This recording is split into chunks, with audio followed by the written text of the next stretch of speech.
चलिए जी, मेरे साथ एब्सोल्यूट दो लेजेंड्स मौजूद हैं, जैसा मुस्तफ़ा भाई हमेशा कहते हैं हम दोनों को इंट्रोड्यूस करते हुए। रेव स्पोर्ट्स में स्वागत है आप लोगों का। मुस्तफ़ा भाई हैं, मनोज को तो आप जानते ही हैं, obviously the game changer is here. Game changer अब इनके साथ कोट अनकोट कई बातों पे कहा जा सकता है, सिर्फ एक बात नहीं है। बिल्कुल। So Manoj, thank you so much सबसे पहले तो। और अच्छा, मतलब बड़ा ज़बरदस्त आप लोग कवरेज कर भी रहे हो। ऑस्ट्रेलिया में भी आपकी कवरेज देखी थी लगातार, और अभी चैंपियंस ट्रॉफी में भी, तो बहुत ज़बरदस्त काम। ये सब बोलना था क्या? थोड़ा सा आपके रोहित भाई जो मेहनत करते हैं मतलब पूरी टीम भी साथ में, इनकी टीम यहाँ पर भी हमने देखा कि किस तरीके से कितने पैशनेट है सारे लोग। मैं तो अपडेट्स वहीं से लेता हूँ रेव स्पोर्ट्स की, स्पेशली ऑस्ट्रेलिया की जो टूर थी वहीं से रेव स्पोर्ट्स जो सारी टीम थी ज़बरदस्त अपडेट्स दे रहे थे। Thank you. चलो पहले तो ये बताओ कि गेम चेंजर्स का क्या हाल है, कैसा चल रहा है सारी चीज़ें, और इसके साथ साथ हाउस लाइफ। मतलब ठीक है, आप तो अभी भी काम ही कर रहे हो, और मतलब काफ़ी लोग जो यहाँ हैं उनसे ज़्यादा ही मेहनत कर रहे हो। बट फिर भी मतलब क्या थोड़ा सा रिलैक्स चल रही है चीज़ें, या बहुत सारी चीज़ें जहन में चल रही है इस समय पर, क्योंकि ऑब्वियसली एक टीम भी है जिसको आपको अब लीड करना है। सो हाउस थिंग्स? टीम तो खैर मतलब हमारा एक प्रोसेस ये है कि सब ने मिलकर ही वो लीड करनी, तो सारे वहाँ पर रोल जिस तरीके से रहेगा। बाकी अभी थोड़ा सा रिलैक्स है, बट मतलब बिहाइंड द सीन्स बहुत कुछ चल रहा है इन टर्म्स ऑफ जो अभी हमारा स्टूडियो वगैरह बनना था, तो इसलिए। बट बीच में लोगों ने बड़ा बोला तो हम आए भी थे यहाँ पर चैंपियंस ट्रॉफी, थोड़ा बहुत जितना हो सका, क्योंकि अभी लाइव नहीं जा सकते तो कवर भी किया। मज़ा आया वहाँ पर। इंडिया पाकिस्तान गेम जो लग रहा था कि मतलब वन साइडेड इंडिया जीतेगी, वैसे ही रहा। बट अब जिस गेम पर शायद हम बात करने वाले हैं, इंडिया वर्सेस न्यूजीलैंड, वो एक तरीके से कहीं ना कहीं हर कोई देख रहा है फाइनल बिफोर द फाइनल। हो सकता है बहुत अच्छे चांसेस हैं, और वाकई में मतलब एक contest to watch out for रहेगा, क्योंकि इंडिया वर्सेस न्यूजीलैंड जो ये मैच होता है, और शायद फाइनल भी यही होगा, तो आई थिंक बड़ा दिलचस्प रहेगा वो मुकाबला। मुस्तफा भाई, फॉर यू क्या अभी तक जो दो गेम्स देखे, बिकॉज आपका भी पहला टूर्नामेंट नहीं है, आपने मल्टीपल टूर्नामेंट्स कर रखे हैं, आईसीसी टूर्नामेंट मेरे ख्याल से आपका पहला है ये उस हिसाब से। हालांकि आप वर्ल्ड कप में भी आए थे, अलग अलग मैचेस में आप आए थे, बट कैसे देख रहे हो सारी चीज़ें, और स्पेसिफिकली इन दो गेम्स के बारे में बताएं। You been part of it, you covered the practice sessions also, each and everything you been part of. I think Rohit भाई इन जनरल मुझे ऐसा 50 ओवर का जो इंटरेस्ट है, मुझे ऐसा दिख रहा है डिक्लाइन हो रहा है, लेकिन फिर भी क्राउड फुल थी इंडिया पाकिस्तान का। अगर आप देखें, काफ़ी लोग आए, देखे मैच। हाँ, वन साइडेड गेम हो गया, but we saw Virat Kohli's innings, जो भी बोलो, we are blessed to see that. तो it's been a good experience. Second innings from Mumbai to Dubai, yeah, and we also saw the Afghanistan one यहाँ पे when he broke the streak, तो we've seen some good Virat Kohli hundreds, लेकिन overall देखो the weather has been good, slight drizzle today as well. It's been good, लेकिन it could have been better in terms of more close matches. That's what we wanted, but overall it's been a good experience मेरे हिसाब से। It's look like कि थोड़ा London का weather बोरो कर लिया Dubai ने, है ना, थोड़ा सा, बहुत हल्का सा। बट मनोज, कैसे देख रहे हो यार? मतलब कल न्यूजीलैंड भी हो गया, 4 को हम खेलेंगे ही खेलेंगे यहाँ पे, ये भी तय है, 5 को वो खेलेंगे वहाँ पे लाहौर में। आज एक बहुत इंपॉर्टेंट गेम है जब हम ये वीडियो रिकॉर्ड कर रहे हैं, साउथ अफ्रीका और ऑस्ट्रेलिया का। वो गेम का जो विजेता होगा वो सीधे तौर पर थ्रू कर जाएगा। बट ओवरऑल अगर हम देखें, पहले न्यूजीलैंड एक ऑपोजिशन के तौर पे टफेस्ट चैलेंज फॉर इंडिया, और मैं टफेस्ट चैलेंज सिर्फ ये नहीं कह रहा हूँ कि हमारे ग्रुप में, बल्कि आगे चलकर भी हो सकता है वो आपको फाइनलिस्ट के रूप में मिल जाए, या फिर ये हो सकता है कि एक आध जो एक्स्ट्रा कंपटीशन होगा वो शायद इस वजह से होगा कि अगर बीच में कोई सेमीफाइनल में एक टफ टीम मिल गई आपको, तो वहां पर भी एक, मतलब कैसे देख रहे हो उस चीज़ को? आई थिंक न्यूजीलैंड के लिहाज से जो हमने बात करी भी है, हमेशा एक तो आईसीसी इवेंट्स में अच्छा ही करती है न्यूजीलैंड, मतलब सेमीफाइनल फाइनल आपको दिखेगी ही दिखेगी। और अब मैं वो नहीं कहूंगा कि अंडरडॉग रहती है। हाँ, मतलब अभी भी लोग कहते हैं यार कि न्यूजीलैंड अंडर द रडार। अब न्यूजीलैंड सबको पता होता है कि हाँ, एट टाइम्स न्यूजीलैंड परफॉर्मेंस ऐसी देती है जैसे इंडिया को व्हाइट वॉश करा घर पर टेस्ट में। कोई नहीं सोच सकता था कि इंडिया की डोमिनेंस को जो खत्म करेगा वो न्यूजीलैंड की टीम होगी, और वो टीम होगी। मतलब उस टीम में भी हमने देखा कि केन विलियमसन नहीं थे, उतना ज्यादा मजबूत टीम नहीं थी वो, बट उन्होंने मतलब वो तैयारी इतनी बेहतर करते हैं। सऊदी कैप्टनसी छोड़कर आ रहे थे श्रीलंका सीरीज से, तो उनके पास प्रिपरेशन बहुत अच्छी रहती है, उनको अपना प्लानिंग पता रहती है, उनको पता है कि हमारी लिमिटेशंस हैं, बट हमें एग्जीक्यूट कैसे करनी है चीज़ें। अब इससे पहले ट्राई सीरीज हुई पाकिस्तान में, उनको खेलने का एक्सपीरियंस भी था, वहाँ पर वो अच्छा खेल रहे हैं, बट उनके पास क्या है कि यहाँ खेलने के लिए टीम बड़ी अच्छी है। एक तो अगर बैटिंग ऑर्डर अगर आप देखो, उनके लिए शायद जो भी चीज़ें रही, उनको पहले विलियंग खिलाने पड़े, रचिन के लगी हुई थी, विलियंग ने 100 कर दिया। विलियंग भी इंडिया में जो सीरीज हुई थी अच्छा खेले थे, स्पिन को अच्छा खेल लेते हैं। फिर आपके पास बाद में रचिन की एंट्री हुई, वो डैरल मिचेल की जगह हुई, रचिन भी स्पिन अच्छा खेलते हैं और एक बॉलिंग ऑप्शन भी बन जाते हैं, तो रचिन की इंक्लूजन मिडिल ऑर्डर में वो भी बहुत अच्छी चीज़ हो गई। फिर डेवन कॉनवे पेस स्पिन दोनों को अच्छा खेलते हैं, Kane Williamson again same quality उनके पास भी है, तो ये बैटिंग ग्रुप स्पिन को भी अच्छा खेल लेता है और बॉलिंग करने के लिए सेंटनर आई थिंक मतलब सबसे स्मार्ट ऑपरेटर है, उतनी ज़्यादा बात सेंटर की एज अ बॉलर नहीं होती, बट वो तो नेक्स्ट लेवल के है ही परफॉर्मर। इवन ब्रेसवेल ने आप देखो पिछला जो मुकाबला रहा बांग्लादेश के अगेंस्ट, इतना बढ़िया स्पेल डाला। ग्लेन फिलिप्स भी आपको जब जरूरत पड़ेगी, ग्लेन फिलिप्स भी एक ऑप्शन है। और फिर रचिन का हमने जिक्र किया ही क्या, और उनके पास जो ओवरऑल जो टीम है बहुत तगड़ी टीम है, और एक मुकाबला बड़ा ज़बरदस्त होगा। शायद आप वो उसी तरीके से देख रहे हो कि फाइनल बिफोर द फाइनल किस तरीके से वो मैच होता है, क्या रहता है उसका आउटकम, फिर एक साइकोलॉजिकल एडवांटेज रहेगी फाइनल के टाइम पर, जब ये शायद अगर दोनों ही टीम्स फेस करती हैं एक दूसरे को।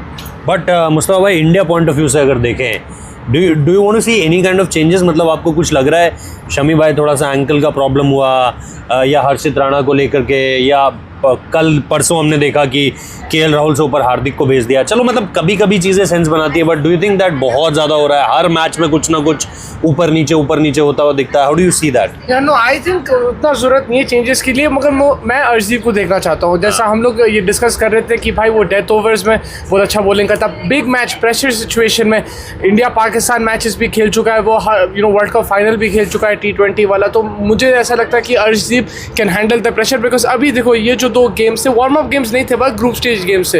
अब टूर्नामेंट शुरू होगा इंडिया का, अब न्यूजीलैंड से टक्कर, शायद ऑस्ट्रेलिया से टक्कर, फिर से शायद न्यूजीलैंड या साउथ अफ्रीका से भी टक्कर, तो ये कुछ भी हो सकता है। तो उसमें I think you need some players who have that experience. Shami का यही है कि if he is fit then I would love to see him play, specially in the big games. लेकिन अगर फिट नहीं है, अगर 100% नहीं है, तो then you'll have to give way and bring in Arshdeep. Yeah. Otherwise, I would go ideally Shami and Arshdeep as your bowlers, your fast bowlers. Manoj, इस पे कुछ देख रहे हो क्या कि 4-5 आई थिंक इनके पास लेफ्ट हैंडर्स भी है न्यूजीलैंड के पास, अगर आप देखोगे नीचे ब्रेसवेल तक अगर मैं ऐड कर लूँ तो, और मतलब आप वॉशिंगटन सुंदर वाली इक्वेशन आती हुई देख रहे हो, शमी का इंक्लूजन किस तरीके से देख रहे हो? मतलब half hearted, full intensity, rhythm का थोड़ा सा मिस होना। वो फाइफर भी ठीक है, 5 विकेट आए, लेकिन वो वाला रिदम नहीं देखने को मिल रहा है। क्या हम मतलब एक तो ये हो गया है कि अब हम ये मानना छोड़ दें कि यार वो 1.5 साल पहले जो शमी देखने को मिले था, अब हम बेमानी कर रहे हैं अगर हम ये कह रहे हैं नहीं 1.5 साल बाद भी उसी तरीके से आओ। एक सर्टेन एज के बाद आप वो उम्मीद नहीं कर सकते कि अब हम बोलें कि विराट वो 2016 वाला चाहिए हमें विराट कोहली, तो वो हमारी बेवकूफ़ी होगी, रादर देन हम उनकी काबिलियत पर सवाल खड़े करें। और सेकेंड चीज़ क्या आपको लग रहा है कि वॉशिंगटन सुंदर, नोइंग कि उनके पास खब्बे ज़्यादा हैं, ये हुआ था, आपको टेस्ट सीरीज याद आएगी, तो वहां पर भी आपने बोला कि हमें चाहिए, मतलब लास्ट गेम में वॉशिंगटन सुंदर आ गए। नहीं, आई थिंक सेकंड से आगे थे वो, सेकंड और थर्ड दोनों खेले, सेकंड अच्छा, सेकंड में आई थिंक 5 वगैरह भी निकाला था। और गौतम गंभीर को हमें पता है कि वो वॉशिंगटन सुंदर को मतलब गलत नहीं है, अच्छा रेट करते हैं और वो खिलाड़ी अच्छे हैं, बट अब यहाँ पर देखना होगा कि टीम मैनेजमेंट वो डिसीजन लेती है तो किसकी जगह। अक्षर भी आपको पता है बैटिंग में आप उनको बैंक कर रहे हो ऊपर खिलाने के लिए, जडेजा आपके लिए यूटिलिटी वाइज इंग्लैंड वाली सीरीज में बहुत अच्छी मिडिल ओवर से बॉलिंग करी, और कुलदीप, अगर कुलदीप वाले स्लॉट पर आप शायद कुछ करना भी चाहोगे तो वरुण चक्रवर्ती होंगे अगर वहां पर कुछ करते हो आप, तो सुंदर का इंक्लूजन लॉजिकल तो बनता है, क्योंकि उनके पास देखो ऊपर से जो हम बात कर रहे थे कि कॉनवे और रचिन, और इन दोनों को अगर वो खेल रहे होंगे, और टॉम लेथम को भी ना भूलें, स्पिन अच्छा खेलते हैं, स्वीप की पूरी रेंज है, चाहे वो रिवर्स हो, पैडल हो, सारे शॉट्स उनके पास हैं। डैरिल मिचेल और टॉम लेथम, आप टॉम लेथम को खिलाओगे? कीपिंग भी तो करनी है ना लेथम, इसलिए कॉनवे भी कर लेगा, कर लेंगे, बट कौन मतलब टॉम लेथम स्पेशलिस्ट ज्यादा वो करते हैं, वनडे में कीपिंग भी करते हैं, और लेथम अभी फॉर्म अच्छे है ना, 100 मारा।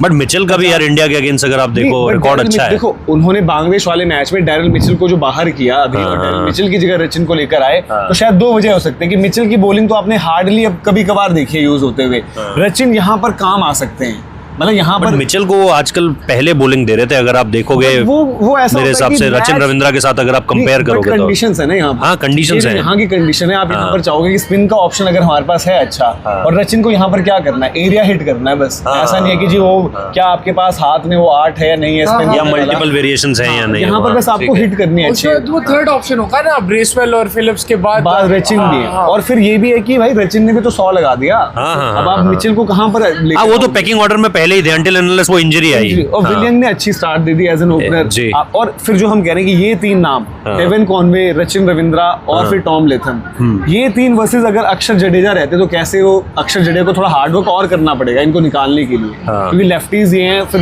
बाद में तो ब्रेसवेल तो बाद में आएंगे। और हमने ये भी देखा है आईपीएल का जितना भी हम याद करते हैं, कॉनवे ने कुलदीप को डोमिनेट किया है, और इवन रचिन भी आपको वो चीज़ सेम कर सकते हैं, तो वो टैक्टिकली बड़ा इंपॉर्टेंट मैच हो जाता है इंडिया के लिए, क्योंकि अगर यही फाइनल रिपीट होता है तो साइकोलॉजिकल एडवांटेज भी रहेगी फिर उस टीम के पास जो जीतती है मैच। और फिर इंडिया की जो सबसे बड़ी ताकत अभी हम बात करें कि यार स्पिन ऑप्शन हमारे पास अच्छे हैं, ये तो हमारे ऑलराउंडर्स है, बट ये सारे लेफ्ट आर्म स्पिन है, और उधर लेफ्टीज लोडेड है, और अच्छे हैं वो स्पिन खेलने वाले। हाँ सारे अच्छे, कोई डाउट नहीं, सारे अच्छे, कोई भी एक आप ये नहीं बोलोगे कि उस लिहाज से खिलाफ। मतलब अगर सुंदर की एंट्री क्या वो कुलदीप की जगह करेंगे, ऐसा तो लगता नहीं है, क्योंकि आपको हमने देखा कि मिडिल एक फ्रंट लाइन स्पिनर तो खेलेगा ही। हाँ, और तो फिर वो वरुण अगर होता है कुछ तो फिर वो शायद वरुण की तरफ जाएं, अगर कुछ करते हैं ऐसा कि डिफरेंट जी हमने। और कुलदीप के साथ ये भी है ना कि दोनों एजेस चैलेंज कर सकते हैं, वो ऐसा नहीं है उनके साथ कि मतलब एक ही तरह की, हाँ मतलब वो तरह नहीं है कि भाई ये ना आउटसाइड एज नहीं लगवा पाएगा या इनसाइड एज की तरफ ही ज्यादा आएगा। जैसे हम विराट के लिए बोल रहे थे कि लेग स्पिनर्स या लेफ्ट आर्म स्पिनर्स पे होता है कि पढ़कर जो निकलने वाला बॉल है वो उनको ट्रबल में डालता है, तो कुलदीप के साथ ये एक इक्वेशन है। अच्छा लग रहा है ना, देखो यार जैसे इंडिया पाकिस्तान मैच की हाई बहुत ज्यादा हुई, बट अगर आप इंडिया न्यूजीलैंड देखो जो लीग मैच है उसमें गैप इतना ज्यादा है, बट आप इस मैच में हर दिन अगर एक टॉपिक उठाओ उस पर बात कर सकते हो, क्योंकि कॉन्टेस्ट है और आप प्लेयर टू प्लेयर मतलब मार्क कर सकते हो, बैटल्स कर सकते हो कि भाई इधर से केन विलियमसन, इधर से विराट कोहली। टीम इंडिया के लिए बहुत बड़ा सरदर्द है अभी गौतम गंभीर के लिए, क्या composition wise even fast bowling group में जो हम कह रहे हैं कि यार अभी हर्षित राणा और मोहम्मद शमी दोनों खेले, बट बेस्ट फास्ट बॉलर कौन थे आपके? हार्दिक पांड्या। अब हार्दिक पांड्या बहुत अच्छा कर रहे हैं, उनका वक्त बहुत अच्छा चल रहा है, लेकिन मिडिल ओवर्स में अगर आप स्ट्रगल करके जब आप डिफेंड कर रहे होंगे तो वो मैच अगर सेमीफाइनल या फाइनल हुआ फिर आपको पछतावा रहेगा, आप बोलोगे यार कि हमने एक्शन नहीं लिया पहले। तो अर्शदीप होने चाहिए थे, जैसे मुस्तफा भाई ने जो बात कही, आई थिंक आप भी यही एक्सपेक्ट कर रहे थे कि शुरुआत से अर्शदीप एक हो वहाँ पर, और शायद शुरुआत में हम मानकर चल रहे थे कि अर्शदीप और शमी में से कोई चुना जाएगा, जिसमें शमी को ही आगे थे कि शमी और अर्शदीप होते, बट अब बड़ा दिलचस्प है, मतलब शतरंज बन चुके हैं इंडिया न्यूजीलैंड का मैच, शह और मात का खेल। टैक्टिकली आपको क्या करना है, आप क्या वो देखोगे कि जडेजा और अक्षर में से किसी एक को हटाकर सुंदर लाए हम, क्योंकि ऑफ ब्रेक तो चाहिए होगी यार आपको।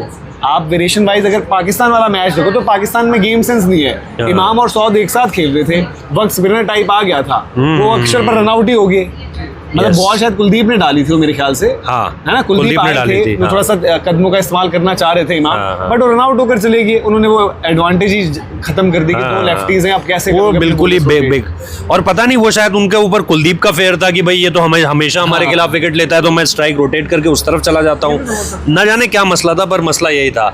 तो चलिए जी, लेट्स होप कि चीजें जो है वो बेटर रहे इंडियन पॉइंट ऑफ व्यू से।